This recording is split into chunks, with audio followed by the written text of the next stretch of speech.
નમસ્કાર. Indian lit chat channel પર હું ધવલ રાજ્યગુરુ આપનું હાર્દિક સ્વાગત કરું છું. આજે આપણે સાહિત્ય જગતના એક સૌથી મોટા અને કદાચ સૌથી જૂના મુકદ્દમાની વાત કરવાના છીએ. હા, એક એવો મુકદ્દમો જેણે પશ્ચિમના આખા સાહિત્યિક વિચારને ઘડ્યો છે. બરાબર. જેમાં એક તરફ છે ફરિયાદી, મહાન દાર્શનિક પ્લેટો, જેમણે કવિતા પર આરોપ લગાવ્યો કે તે જૂઠ્ઠી છે, અતાર્કિક છે અને સમાજ માટે ખતરનાક પણ છે. અને બીજી તરફ છે બચાવ પક્ષના વકીલ, અને એ પણ કોણ? એમના જ પોતાના શિષ્ય એરિસ્ટોટલ, જેમણે કવિતાને બચાવવા માટે એક એવો ગ્રંથ લખ્યો, પોએટિક્સ, જે આજે પણ હજારો વર્ષો પછી પશ્ચિમી સાહિત્ય વિવેચનનો આધાર સ્તંભ ગણાય છે. અને આ કોઈ સામાન્ય દલીલ નહોતી, આ તો એક વૈચારિક યુદ્ધ હતું. પ્લેટોએ તો કવિતાને પોતાના આદર્શ રાજ્યમાંથી એમ કહી શકાય કે દેશ નિકાલની સજા જ ફટકારી દીધી હતી. તો આજની આપણી આ ઊંડાણપૂર્વકની ચર્ચાનો હેતુ એ સમજવાનો છે કે એરિસ્ટોટલે આ અશક્ય લાગતું કામ કર્યું કઈ રીતે. હા, અને ખાસ તો એ કે તેમને પોતાના ગુરુના જ તર્કોનો, એમના જ શબ્દોનો ઉપયોગ કરીને આખો ખેલ પલટી કેવી રીતે નાખ્યો. બરાબર. તો ચાલો આ બચાવ પક્ષના વકીલને જરા નજીકથી ઓળખીએ. એરિસ્ટોટલ. આપણે એમને એક મહાન ફિલોસોફર તરીકે તો જાણીએ છીએ, પણ સાહિત્યમાં એમનું આટલું ઊંડું પ્રદાન, એની શરૂઆત ક્યાંથી થઈ? એરિસ્ટોટલ 384–322 ઈસવીસન પૂર્વે ખરેખર એક અજાયબી હતા. તેઓ પ્લેટોની એકેડમીમાં લગભગ 20 વર્ષ સુધી ભણ્યા. એટલે ગુરુના વિચારો તો એમના લોહીમાં જ હતા. 20 વર્ષ? ઘણો લાંબો સમય કહેવાય.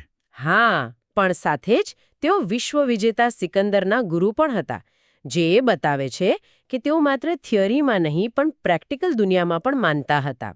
એટલે જ એમને જ્ઞાનીઓના ગુરુ કહેવામાં આવે છે, ખરું ને? એકદમ, કારણ કે એમનું જ્ઞાન કોઈ એક વિષય પૂરતું સીમિત ન હતું. બાયોલોજી, પોલિટિક્સ, એથિક્સ, લિટરેચર, એમણે દરેક ક્ષેત્રમાં પાયાનું કામ કર્યું, અને એમનો ગ્રંથ પોએટિક્સ આનું ઉત્તમ ઉદાહરણ છે. ચાલો, તો હવે સીધા મુકદ્દમા પર જ આવીએ. પ્લેટોનો પહેલો અને કદાચ સૌથી ગંભીર આરોપ હતો અનુકરણ પર, જેને ગ્રીકમાં માઇમેસિસ કહે છે. હા, એમનું કહેવું હતું કે આ દુનિયા પોતે જ ઈશ્વરના આદર્શ વિચારની એક નકલ છે, એક પડછાયો છે. અને કવિ જ્યારે આ દુનિયાની કોઈ વસ્તુનું વર્ણન કરે, જેમ કે કોઈ ખુરશીનું, તો તે એ પડછાયાનો પડછાયો બનાવે છે, એટલે કે નકલની નકલ. બરાબર. એટલે કે કવિતા સત્યથી 2 ડગલા દૂર છે. આ તો એકદમ મજબૂત આરોપ કહેવાય. છે જ. તો એરિસ્ટોટલને આનો જવાબ કેવી રીતે આપ્યો?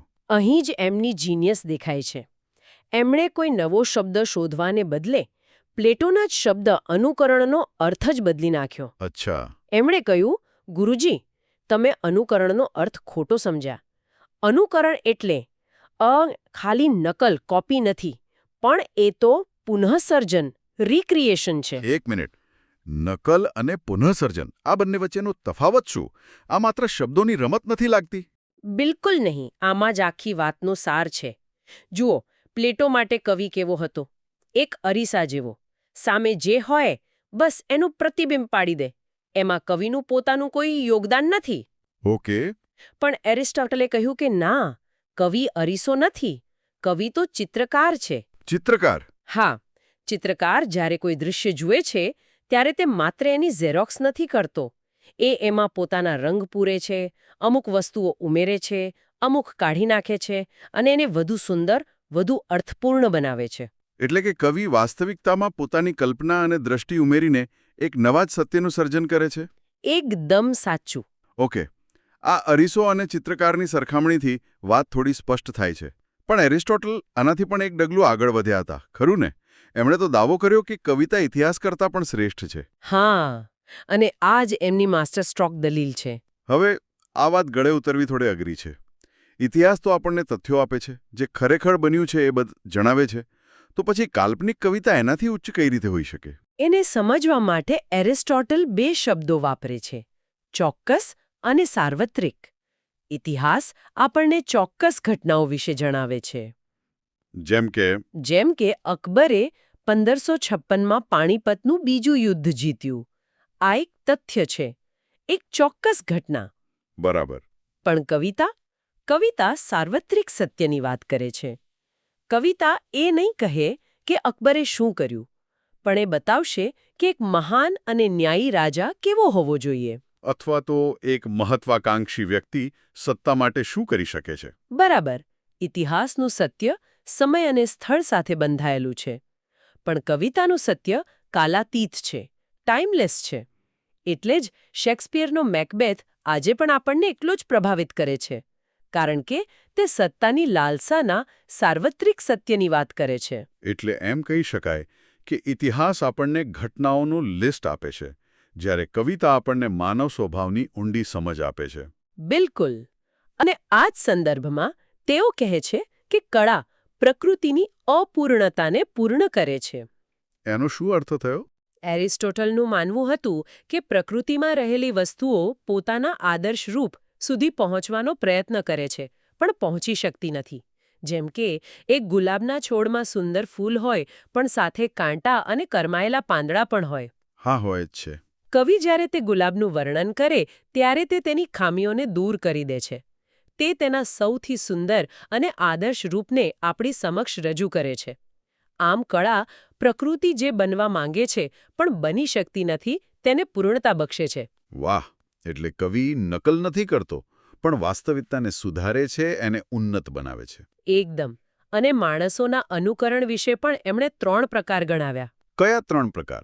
પહેલું, માણસોને છે એના કરતાં વધુ સારા બતાવવા, જેમ કે ટ્રેજેડીના નાયકો. બીજું, માણસોને છે એના કરતાં વધુ ખરાબ બતાવવા, જેમ કે કોમેડીના પાત્રો. અને ત્રીજું? ત્રીજું, માણસો જેવા છે તેવા જ બતાવવા. પ્લેટો માત્ર આ ત્રીજા પ્રકાર પર જ ધ્યાન આપતા હતા, જ્યારે એરિસ્ટોટલે આદર્શીકરણ પર, એટલે કે પહેલા પ્રકાર પર વધુ ભાર મૂક્યો. અદ્ભુત. તો અનુકરણના આરોપનો તો બળ્યા પર જવાબ મળી ગયો. કવિ જુઠ્ઠો નથી, પણ એક સર્જક છે. પણ આ તો અડધી જ લડાઈ હતી, ખરો ને? હા. પ્લેટોનો બીજો ડર કદાચ આનાથી પણ મોટો હતો. તેમને ભય હતો કે કવિતા આપણી લાગણીઓને ભડકાવે છે અને આપણી બુદ્ધિને નબળી પાડે છે. હા. પ્લેટોનું માનવું હતું કે લાગણીઓ ઘોડા જેવી છે અને બુદ્ધિ સારથી જેવી. એક આદર્શ નાગરિકે પોતાની લાગણીઓના ઘોડા પર બુદ્ધિનો કાબૂ રાખવો જોઈએ, પણ કવિતા એ તો રડાવીને, હસાવીને, ગુસ્સો અપાવીને આ કાબૂ તોડી નાખે છે. અને આ આરોપનો જવાબ આપવા માટે એરિસ્ટોટલે એક એવો સિદ્ધાંત આપ્યો જે આજે પણ મનોવિજ્ઞાન અને સાહિત્યમાં ચર્ચાય છે. હા, કેથાર્સિસ. કેથાર્સિસ. મેં આ શબ્દ ઘણીવાર સાંભળ્યો છે, પણ એનો સાચો અર્થ શું છે? એવું લાગે છે કે આ કોઈ મેડિકલ શબ્દ છે. તમે બિલકુલ સાચા છો. કેથાર્સિસ મૂળ ગ્રીક વૈદકશાસ્ત્રનો શબ્દ છે, જેનો અર્થ છે શુદ્ધિકરણ અથવા વિરેચન. વિરેચન એટલે કે શરીરની સફાઈ જેવું કંઈક? બરાબર. તે સમયે ડોક્ટરો શરીરની અંદરના ઝેરી તત્વોને બહાર કાઢવા માટે જે જુલાબની દવા આપતા, તે પ્રક્રિયાને કેથાર્સિસ કહેતા. એરિસ્ટોટલે આ મેડિકલ કોન્સેપ્ટને ઉઠાવીને સીધો સાહિત્ય પર લાગુ કરી દીધો. મતલબ? એમણે કહ્યું કે જે કામ જુલાબ શરીર માટે કરે છે, તે જ કામ ટ્રેજેડી આપણા મન માટે કરે છે. વાહ! આ તો બહુ જ રસપ્રદ સરખામણી છે. એટલે કે ટ્રેજેડી આપણા મન માટે એક પ્રકારની દવા છે, પણ આ પ્રક્રિયા કામ કેવી રીતે કરે છે? એરિસ્ટોટલ ટ્રેજેડીની વ્યાખ્યામાં જ આ સમજાવે છે. તેઓ કહે છે કે ટ્રેજેડી દયા, પીટી અને ભય, ફિયર જેવી લાગણીઓ જગાડે છે અને તેના દ્વારા તે જ લાગણીઓનું યોગ્ય વિરેચન કરે છે. દયા અને ભય. હા, ચલો આને સમજીએ. જ્યારે આપણે સ્ટેજ પર નાયકને, જે આપણા જેવો જ સારો માણસ છે, એને દુઃખ ભોગવતો જોઈએ છીએ, ત્યારે આપણને એના પર દયા આવે છે. બરાબર. અને કારણ કે તે આપણા જેવો જ છે, એટલે આપણને એવો ભય પણ લાગે છે કે આવું તો આપણી સાથે પણ થઈ શકે છે. એકદમ સાચું. આ બંને લાગણીઓ, દયા અને ભય, નાટ્યગૃહના એક સુરક્ષિત વાતાવરણમાં ચરમસીમાએ પહોંચે છે. આપણા રોજિંદા જીવનમાં જે નાની નાની ચિંતાઓ, ડર અને દુઃખ દબાયેલા પડ્યા હોય છે, તે બધા બહાર આવી જાય છે. હા, તે બધા આ તીવ્ર અનુભવ સાથે ભળી જાય છે અને આંસુ વાટે બહાર નીકળી જાય છે. અને નાટક પૂરું થાય ત્યારે આપણને એક પ્રકારની હળવાશ અને માનસિક શાંતિનો અનુભવ થાય છે. મનનો બધો ભાવનાત્મક કચરો સાફ થઈ જાય છે. એટલે પ્લેટો જેને ખતરો માનતા હતા, એરિસ્ટોટલે તેને થેરાપી બનાવી દીધી. આ તો જાણે પ્રેશર કુકરના સેફટી વોલ્વ જેવું થયું. આનાથી વધુ સારી સરખામણી ન હોઈ શકે. અંદર વરાળ વધી જાય તો એ સીટી વાગીને બહાર નીકળી જાય, જેથી કુકર ફાટે નહીં. બરાબર. એરિસ્ટોટલ મુજબ ટ્રેજેડી સમાજ માટે એક સેફટી વોલ છે.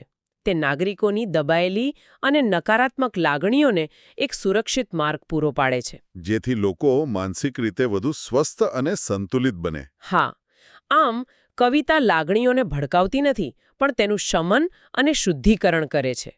તે સમાજ માટે ખતરો નહીં, પણ એક જરૂરિયાત છે. અદ્ભુત. આ બચાવ તો ખરેખર અકાટ્ય લાગે છે. આપણે વારંવાર ટ્રેજેડીની વાત કરી રહ્યા છીએ. એરિસ્ટોટલના મતે ટ્રેજેડી સાહિત્યનું શ્રેષ્ઠ સ્વરૂપ હતું. હા, હતું.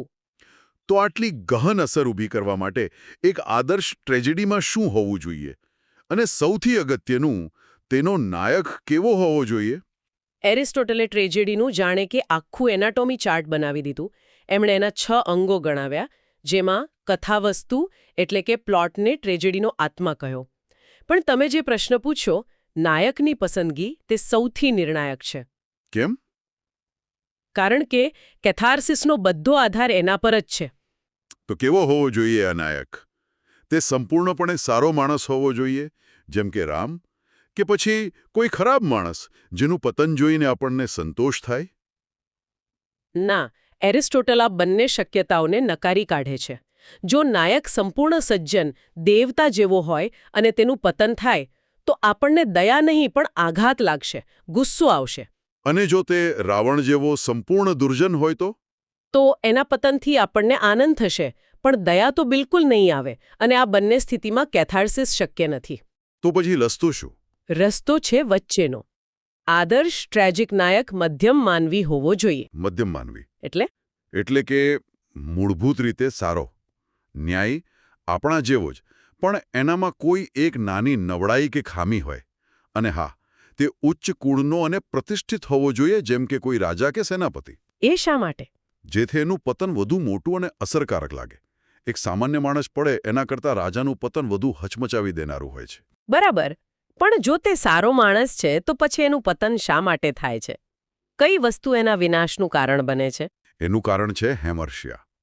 આ ગ્રીક શબ્દનો અર્થ થાય છે નિશાન ચૂકી જવું. આ ખૂબ જ મહત્વનો ખ્યાલ છે. હેમર્શિયા? હા, હેમર્શિયા કોઈ નૈતિક પાપ નથી. તે નિર્ણયની ચૂક છે.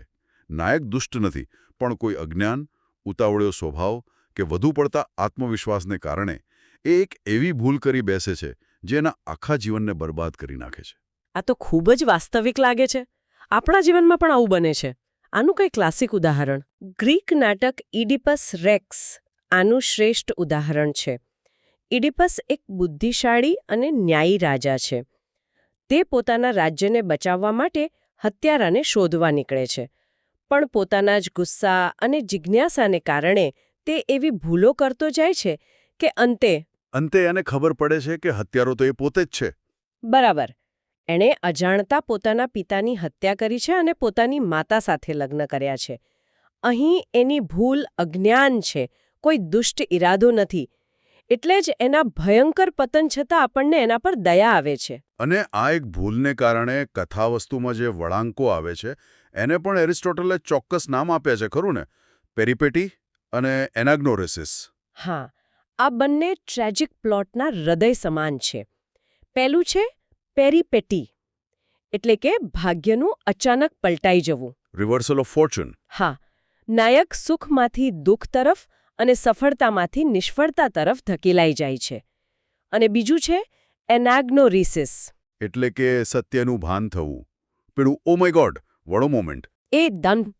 જ્યારે નાયકની આંખ પરથી અજ્ઞાનનો પડદો હટી જાય છે અને એને પોતાની ભયંકર ભૂલ સમજાય છે, અને એરિસ્ટોટલ કહે છે કે સૌથી શ્રેષ્ઠ ટ્રેજેડી એ છે જેમાં આ બંને ઘટનાઓ એક સાથે બને. જેમ ઇડિપસમાં બને છે. હા, જ્યારે ઇડિપસને ખબર પડે છે કે તે કોણ છે, એનાગ્નોરિસિસ, તે જ ક્ષણે તેનું ભાગ્ય પલટાઈ જાય છે અને તે રાજામાંથી ભિખારી બની જાય છે, પેરિપેટિયા. આ ક્ષણ પ્રેક્ષકોના મન પર સૌથી ઊંડી અસર છોડે છે. તો આખી વાતનો સાર એ છે કે એરિસ્ટોટલે સાહિત્ય વિવેચનને એક નવી જ દિશા આપી. તેમણે સાબિત કર્યું કે કવિ જૂઠો નથી, પણ સત્યનો સર્જક છે. કવિતાનું કામ માત્ર આનંદ આપવાનું નથી, પણ લાગણીઓનું શુદ્ધિકરણ કરી માનસિક સંતુલન આપવાનું છે. અને સૌથી અગત્યનું, એમણે કહ્યું કે સાહિત્યના પોતાના નિયમો હોય, એને નૈતિકતા કે રાજનીતિના ચશ્માથી ન જોવું જોઈએ. એમણે સાહિત્યને એક સ્વાયત્ત કળા તરીકે સ્થાપિત કર્યું. બરાબર. અને આ ચર્ચા આજે પણ એટલી જ પ્રસ્તુત છે. એરિસ્ટોટલે 2000 કરતાં પણ વધુ વર્ષ પહેલા કલાને નૈતિકતાથી અલગ જોવાનો પ્રયત્ન કર્યો હતો, પણ શું આજના યુગમાં આપણે ખરેખર કોઈ કલાકૃતિને રાજકારણ, સમાજ કે નૈતિકતાના માપદંડોથી અલગ રાખીને મૂલવી શકીએ છીએ? શું એ શક્ય પણ છે? આ તો ખરેખર વિચારવા જેવો પ્રશ્ન છે. અને એરિસ્ટોટલે કહ્યું કે કળા આપણી નકારાત્મક લાગણીઓનું વિરેચન કરે છે. પણ આજે આપણા સમયની સૌથી લોકપ્રિય ટ્રેજેડી કઈ છે? શું એ ફિલ્મો છે કે પછી રિયાલિટી ટીવી શોના ઝઘડા કે સોશિયલ મીડિયા પર આપણે જોતા લોકોના જીવનની કથાઓ? અને શું આ આધુનિક સ્વરૂપો ખરેખર આપણું કેથાર્સિસ કરી રહ્યા છે? કે પછી તે આપણી ખરાબ લાગણીઓનું શુદ્ધિકરણ કરવાને બદલે તેને વધુ ભડકાવી રહ્યા છે? આ એક એવો પ્રશ્ન છે જેનો જવાબ કદાચ એરિસ્ટોટલ પાસે પણ નહોત. ઇન્ડિયન લીડ ચેટ ચેનલ વતી હું ઉર્વી રાજ્યગુરુ આપનો આભાર માનું છું. નમસ્કાર.